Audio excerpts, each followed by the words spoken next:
अगर मोहम्मद साहब की शिक्षाओं पर मनन किया जाए, हर शास्त्र में, हर ग्रंथ में, चाहे किसी भी समाज का क्यों नहीं, तो कुरान की शिक्षाओं पर मनन किया जाए तो दो बातें उनमें सबसे अहम है।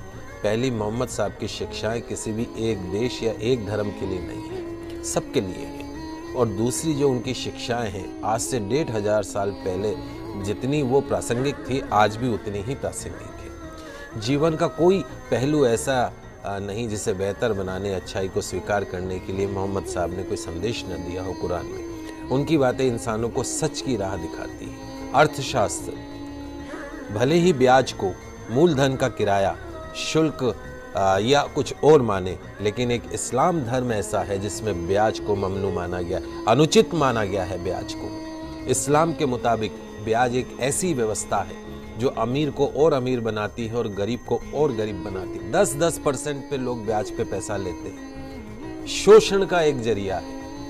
पवित्र कुरान में स्पष्ट रूप से ब्याज को वर्जित माना गया है। इंसानों के लिए कहा गया कि ईमान वालों, 2 गुना और 4 गुना करके ब्याज मत खाया करो, मालिक से डरो।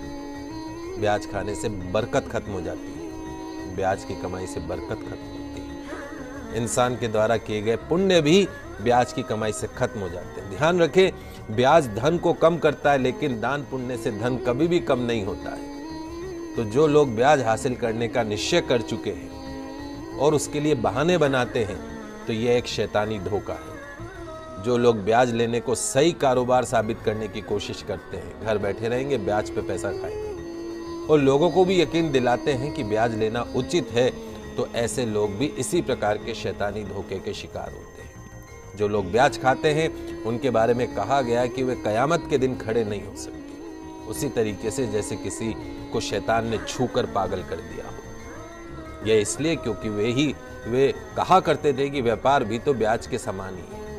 अपनी बात को सही ठहराना। कुरान में व्यापार को वेद माना गया, लेकिन ब्याज को पूरी तरीके से अवैध। कुरान में संदेश दिया गया है कि जो लोग इस हिदायत के बाद ब्याज लेना बंद कर देंगे, उनका जो मामला है वो हुजूर को सुपुर्द है। लेकिन तमाम जानकारी के बावजूद जो नहीं संभलेंगे, जिन्होंने ब्याज लेना जारी रखा, उसके लिए आगे नारकीय जीवन है और उसकी कोई मुक्ति नहीं है। तो मालिक से डरिए और जो कुछ भी ब्याज में शेष रह गया उसे छोड़ दीजिए। यदि तुम सच्चे दिल से ईमान रखते हो, न तुम खुद पे जुल्म करो, न तुम दूसरों के ऊपर जुल्म करो। अगर तुम्हारे पास बहुत ज़्यादा धन है तो ज़रूरतमंद लोगों को कर्ज दो, उन्हें वापसी के लिए इतना समय दो कि कर्जदार इंसान उसे आसानी से वापस लौटा सके। किसी वास्तविक और अवश्य जो संभावी जो मजबूरी होती है, उससे अगर तुम धन न लौटा सको तो उस पर सख्ती मत करो, उसका अपमान मत करो, उसे और समय दो। रोजी कमाने का गलत तरीका, गलत साधन, गलत रास्ता मत अपनाइए। मालिक से डरते हुए, उसकी नाफरमानी से बचते हुए सही जायज हलाल तरीके अपनाने, हराम रोटी के करीब भी मत जाइएगा। तो कुरान के इस शिक्षा को समझिए और ये ब्याज का जो काम करते हैं उसको बंद करिए।